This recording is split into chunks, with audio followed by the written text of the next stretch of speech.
Jay here, Trafford Paddock. This is the Paper Talk. As you can see, I'm in the kitchen. We are live, so get involved in the chat and the comments. Apologies, we're a little bit late. I've just been sorting out my dog, who's going crazy. And the weather in not so sunny Salford is pretty grim, actually. It's been raining. So if you're going out, make sure you've got your parkers on. Loads of Manchester United news to get through. A lot of it focusing on the stadium. There's been this sort of interview with Collette, Roche and Gary Neville on Sky. Collette Roche is, I think, the chief operating officer for Manchester United, heavily involved in the new stadium. Gary Neville's involved in it as part of this task force. So they've been talking about that. Plus, we'll have a little bit of news updates when it comes to tomorrow's game against Bournemouth. A bit of a weird one with the AFCON. Just like a bit of sort of confusion as to whether Ahmad and Mbumo and Mazraoui are going to be available. The common thinking is they will be. There's pictures been posted of them training, but the manager was being a little bit sort of, I don't know, cryptic about it. Maybe you can say cryptic. He was making out like they didn't know, the club didn't know, and they were trying to have conversations with the governing bodies. Now, you've got three different players from different governing bodies. You've got Ivory Coast, you've got Cameroon, and you've got Morocco. And I don't think it's just a FIFA thing, because the FIFA directive actually didn't help much. I think it was that players have got a report for duty on I'll get my dates right, the 15th of December, which is tomorrow. We play tomorrow. So, it's what happens then. And also, I think United have been royally stitched up. If these players, it's a big if, aren't available, then we've been had over, because if we were playing today, like most other clubs, or yesterday, like the whole Premier League, I think, are playing either today or tomorrow, except us and Bournemouth. Today or yesterday, except us and Bournemouth. If that was the case, we wouldn't have an issue. It's because we've got this Monday night kickoff that's made it a little bit up in the air. Let me know what you think. Get involved in the chat and the comments, because, it's just a bit odd and a bit annoying, because normally this isn't something that matters to Manchester United. I think we've had one instance that I can remember, and by all means, correct me if I'm wrong, where we were going to miss someone for the AFCON. That was Andre Onana last season. And in the end, I think we missed him for about, was it two games or whatever it was, if that. And it was a bit of a shambles, because he ended up playing, I think, was it against Villa or Newport County? I can't remember which game it was. Flew out, missed the first game anyway, even though we flew out late and they put a private jet on for him because he had to land in a different country, and then there was problems with the transport and all this jazz. Then he got to the AFCON, played one game, was pretty poor, and then was dropped. So it's slightly different this time round. Get involved in the chat in the comments. Let us know what you think. Good to see Jamie, Regiphonic, Nick Bradford. Now I've got cancer, ball by default. Nick, sorry to hear that. Max Geekdom says, morning, Jay.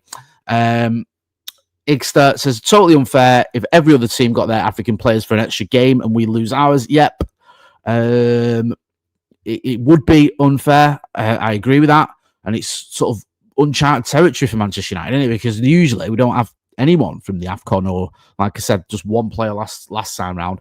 So yeah, a little bit annoying. Let's talk about this stadium then. Let's get into this before we start talking about the AFCON. Not that I've got much of an update on the AFCON, but we can chat about it. So for the stadium, there's an article here in the Mirror which is based off this interview on Sky, and it says Man United reveal milestone moment in plans for $2 billion Old Trafford redevelopment. United unveiled plans for their new 100,000 seat stadium back in March, but club chiefs have had to be patient after a series of challenges in the development process. Now there was issues around, I think, around the Freightliner, is it?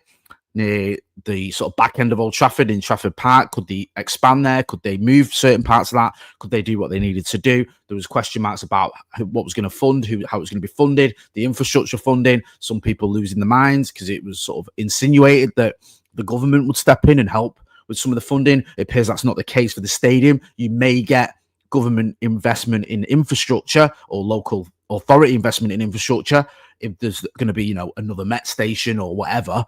But that's kind of par for the course when it comes to stadiums. Usually the clubs don't build everything around the stadium.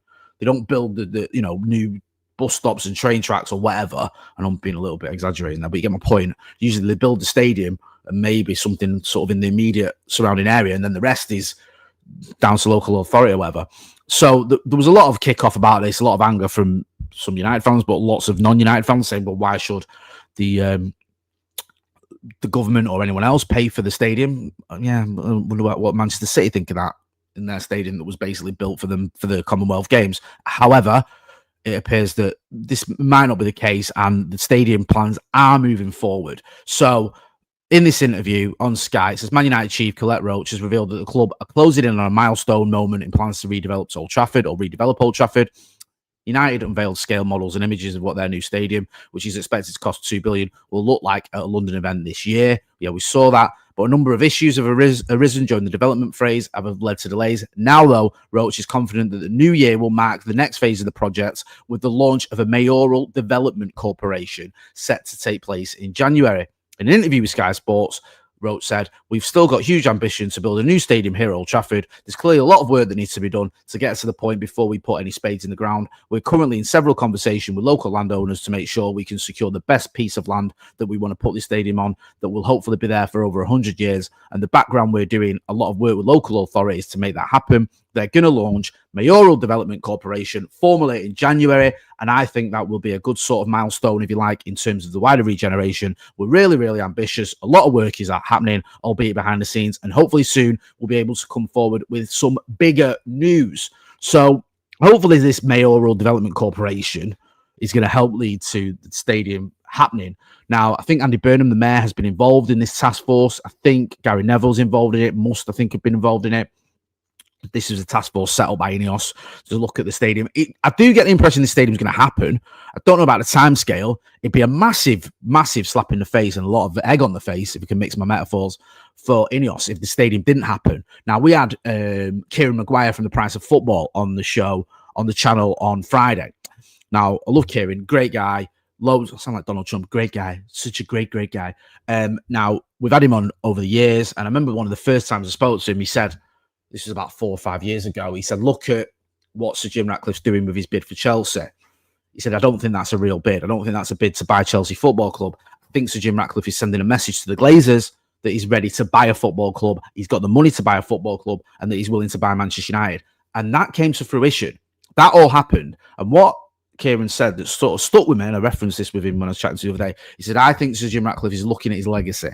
And his legacy could be the guy that turned Manchester United around. That would be a pretty big legacy. Yes, you can be Britain's richest man. Yes, you can have done loads of, amazing stuff in petrochemicals, but that doesn't compare to being the guy that potentially turned Manchester United around." Now, so far, he hasn't done much to do that. Let's not kid ourselves. I think even if you're a supporter or a fan of INEOS, I think the best thing you can say at the minute is the jury's out. Because on the pitch, the football has gone backwards, I think. And that's not trying to have a dig at Ruben Amorim, but we just finished 15th on INEOS's watch. And I think in terms of, what you've done in the sort of the structure around the club, there's a lot of question marks there, or the redundancies. Now, they have invested in the training ground, which is a step in the right direction. But I think it's too soon to say INEOS have been a rip-roaring success and have turned this club around. You may disagree. Get involved in the chat in the comments. So, building this stadium would be a legacy. Collette Roche said it's going to be around hopefully for another 100 years. That would be something you can go, look, this is what I did for United. Whether it's going to happen or not remains to be seen. I think more likely than unlikely. However, there's still a lot of hoops to jump through. Let me know what you think. Get involved in the chat in the comments. Nick Bradford says, "I don't buy this idea Ratcliffe is going to be the guy for legacy. He's a greedy dude like the next." Now, I understand that. The one sort of question I'd have, right, if this is greed, if this is Sir Jim Ratcliffe wanting to make loads of money out of Manchester United, it's going to take a long time for him really to start doing that, I think. I think if you've seen the latest financial reports are out, there's no indication that Manchester United are going to start suddenly making Sir Jim Ratcliffe hundreds of millions of pounds anytime soon. Now, they might long term, but he's 72 years old. How much has he got long term? So I don't know. I mean, he's a billionaire, so I don't think he's exactly completely altruistic. However, from a sort of time point of view, I don't know how quickly he's going to be able to make loads of money out of Manchester United. And I think what happened with Chelsea, the Chelsea bid, it was a bit of an eye-opener for a lot of people, because I'm not just talking about Sir Jim Ratcliffe. I mean, when Chelsea got sold, but obviously Abramovich was forced to sell Chelsea. I think, was it Clearview, Clear Lake, whatever they're called? Todd Burley's lot came in, bought Chelsea, was it for about 4 or 5 billion? I forget the exact figures. And people looked at it and thought, okay. And then now people look at that and go, they probably overpaid. Because not only when you buy a club like Chelsea do you have to spend the money to buy the club, if you want to keep them competitive, you've got to spend money on transfers. You've got to spend money on players. You've got to invest massively in that. Now, Chelsea, to to be fair, have done that. They've spent over about 1.6 billion quid or something. Is it something ridiculous since they got took over? And they've had some success. They've won the World Club Cup, if you care about that, and the Europa Conference, and they're in the Champions League. But it sort of made people realise that actually, a lot of people realise maybe some of these clubs are an overinflated price. And I just wonder whether Sir Jim Ratcliffe thought that when he bought Manchester United or put his bid in for Manchester United. Let me know what you think. Get involved in the chat in the comments. Nick Bradford says, we're not the cash cow under the Glazers. I just don't think he's doing it for the love of the club. Fair enough. Let me know what you think he's doing it for. Yeah, United would have been debt-free first before Sir Jim Ratcliffe could make any pennies off us, or would have to be. Real Saga Jeweler says, I'm sorry, but there are tons of other things that will make you more money than a football club, especially the club like ours, which need a massive cash injection. Even the confirmation of a new stadium will rocket the club value before the stadium is even built, says adds XX. So you can see there's a bit of discourse going on, a bit of discussion going on. No one's sort of pro or anti what's going on. It seems to be a bit of a mixed bag. Some people are pro, some people are anti, but some people skeptical, I think, will be the main takeaway. But I don't think anyone can say, look, this is definitely, I don't think so anyway, what's going to happen. I think we're still in this wait and see phase. Adam Kenny says, you know the trick to make a small fortune from owning a football club? Start with a big fortune. It's a great point, that. You do tend to lose a lot of money when you invest in a football club, unless, of course, you're the Glazers who absolutely rinsed Manchester United, but they did it a different way. They spent, what is it, barely any of their own money, saddled with all these debts, this leverage buyout, so the club took on all the debts, took a load of dividends, took a load of loans, interest-free loans for themselves, and have just been nothing but bad for Manchester United. Akash K says, do we still have any idea how the stadium is being funded yet, Jay? I don't think it's crystal clear. We'll have to wait and see. I think they're looking for investors. I don't think it's just going to be INEOS coming up with 2 billion quid to pay for it. Who knows? Who knows? Maybe we'll be sat in the, the Aldi Stadium in a few years' time. I don't know. We'll have to wait and see. UK Darren fan says, if Ratcliffe wants to see the new stadium, he needs to get on with it. Again, this is another thing. How long is it going to take? At one point, they were saying 5 years. That ain't going to happen. I think 10 years is the sort of the common thinking. Is he going to be around in 10 years? Probably. I think he probably will be. So, yeah, we can wait and see what happens with that one. I just want to talk briefly about this, and then I'm going to move on, because this is a story, right? And I never thought I'd say this. It's been doing the rounds about Kobbie Mainoo ever since Paul Scholes not ever since Paul Scholes, since it became evident that Ruben Amorim doesn't see Kobbie Mainoo fitting into this system, fitting into his plans. Now, we've had a lot of back and forth. We've had club legends like Paul Scholes and Nicky Butt saying that Kobbie Mainoo should move on. I think Rio Ferdinand said something similar. You've had a lot of discourse and discussion with fans, and it sort of become this thing now, I've noticed online, where it's like, if you're pro Amorim, you're almost throwing shade and having a dig at Kobbie Mainoo. And if you don't like Amorim, you're using Kobbie Mainoo as a reason for that. And I understand both sides of the argument. However, one thing I would never do is sort of turn on Kobbie Mainoo. And it saddens me when I see some fans doing that. Sort of not just saying he doesn't fit in the system, which I think is a fair comment. You can look at the system and go, actually, if you're going to play him, where does he fit in? I understand that argument, but almost making out like he's no good. He's not a good footballer. And I think that's insane. It's obvious that for this system, the two midfield sort of double pivot and the three players you've got behind the striker, the two number 10s, there's probably not a role for Kobbie Mainoo here, without injuries anyway, or without a different type of player. I think Kobbie Mainoo needs a bit more legs than next to him if he's going to play that double pivot than Casemiro or than Bruno. Even though Bruno's got legs, he likes to get forward. I don't see it quite happening there. I think Kobbie Mainoo would work better in a midfield 3. I think that's where we saw a lot of his good stuff, and I think that could work. I think he could work in a 2 if he had a bit more energy in that 2. There's maybe suggestions that if Carlos Baleba or Elliot Anderson came in, that could work alongside Kobbie Mainoo. But at the moment, it's obvious that the manager doesn't fancy him. He's not started a Premier League game this season. There's talk of him going out on loan in January. A lot of clubs interested. I've seen about 12 clubs I've read somewhere could be in for him. So we'll see what happens on that front. It just saddens me a little bit that it's become this sort of Amorim versus Mainoo thing. And I've seen a lot of fans sort of going one way or the other, and then some people just wanting to rewrite history. Listen, I love Kobbie Mainoo. I think he's a fantastic footballer. I want to see him stay at Manchester United. I hope if he doesn't get picked by Ruben Amorim and he does leave the club in January, is on loan, and I think that he can come back and he can play a role at Manchester United. You may disagree. Let me know what you think. Anne L of the House of L says, Kobbie has a lot of talent, but he's not as far as long as maybe he thinks, and he doesn't fit the system. Anderson and Wharton, same age, are much further along. You see, that's the sort of comment, though, that I feel a little bit sorry for Kobbie Mainoo because let's not forget, after that first season, it was Kobbie Mainoo who got into the England squad. He played alongside Declan Rice at a time when people going, maybe Adam Wharton.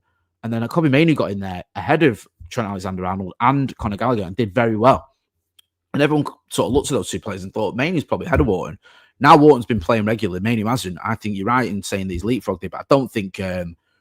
I don't get this idea that he's not as far along as maybe he thinks he is. I don't know what you mean by that. I don't know unless you're having some conversations with Kobbie Mainoo. I think Kobbie Mainoo is realizing he's not getting any football and he needs to play football to develop, which is what Paul Scholes was saying the other day. And I don't agree with everything Paul Scholes says, but I did agree with that. I think as a player who's played 32 games in his first season, 34 is it in his second, and he's yet to start a game in the Premier League this season, he needs to develop. Can you imagine if Ryan Giggs was dropped in 94, 95 for Lee Sharp or whatever, and didn't start any Premier League games? He wouldn't have developed into the player he is or became. So I do think Kobbie Mainoo is better served moving on loan.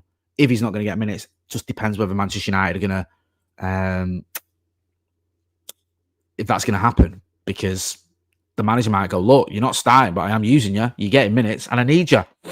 Sack Amorim, sell Bruno, make Kobbie at the centre of everything, says NB. 9162 and House of says I meant in terms of the contracts he wants. Well, the contract thing's a funny one because we had Chris Wheeler saying he wanted 200 odd K a week or whatever, and then there was pushback on that. Spoke to, I think it's Laurie said there's conflicting reports saying that Kobbie Mainoo's sort of agent and whatever is saying that's not the case. He doesn't want that. And then there was a talk that the club and Kobbie Mainoo were actually quite happy with the deal, and then all of a sudden the deal just sort of, it's all gone cool. And I think it's gone cooler now because he's not getting in the first team. So would you give him a bumper pay rise? I think he's not on pennies. He's on about 20K a year because the deal he signed was when he was 17, I think, 18. And he wasn't in the first team at the time, and he got into the first team. So he's on 20K a week, sorry. He's on obviously a lot more money than me or you earn, but probably nowhere near some of the other players. And now he's not a first teamer. The argument in the past would have been, well, he's a first teamer and he's earning a lot less than everyone else. Some players are even in the first team. Now, though, he isn't a first teamer. So we'll have to wait and see. Jacoya Trot says, hopefully the AFCON period will give Kobbie the space he needs to get mins. We'll wait and see. I don't think this is going to have a happy ending with Kobbie Mainoo and Ruben Amorim. I just don't think they're a good fit. We'll have to wait and see what happens on that front. I'm going to wrap it up there because, listen, we can speculate about the AFCON, but let's be honest, unless there's been a major bit of breaking news in the last 5 minutes, no one really knows anything, do they? We're going to find out tomorrow, I presume, when the teams are announced in the evening. We'll find out whether the likes of Ahmad and Bumo and Mazraoui are going to be available. Hopefully they are. It's a big game against Bournemouth. Big game because we've lost twice to them in the last 2 times at Old Trafford. I think both games were 3-0 as well. Me and Ronnie did the preview for that one, so you can go and check that out on the channel as well. I think tomorrow it's going to be Ronnie. I think you've got Scott, and I think you've got Finn on the watch along. Don't forget as well, if you send us your match predictions, your score predictions, we'll use that as part of the pre-match build-up. You need it to send that to Paddock Mail. Also in there in the chat for merch. You know, we've got a load of merch on available. You can see a bit of green and gold there. I think, though, if you put it in your orders now, you might struggle to get them in time for Christmas because the merch is a bit of a nightmare. Not the merch, sorry. The deliveries are a bit of a nightmare with Royal Mail from now on. So you're probably going to have to look for something for the new year, but obviously you can still get involved and support the channel. Adam Kenny, very nice. Get the merch. It's quality, says Jacoya Trot. Real Sagjaluja says, I really wish he goes to Napoli or somewhere. I think you talk about Kobbie Mainoo, as I think that league suits him more. He will thrive in a league that is more technical than physical. We'll wait and see. It's just all a bit sad. I didn't have such high hopes. I'm not giving up on Kobbie Mainoo by any stretch of the imagination, but it's obvious the manager doesn't fancy him.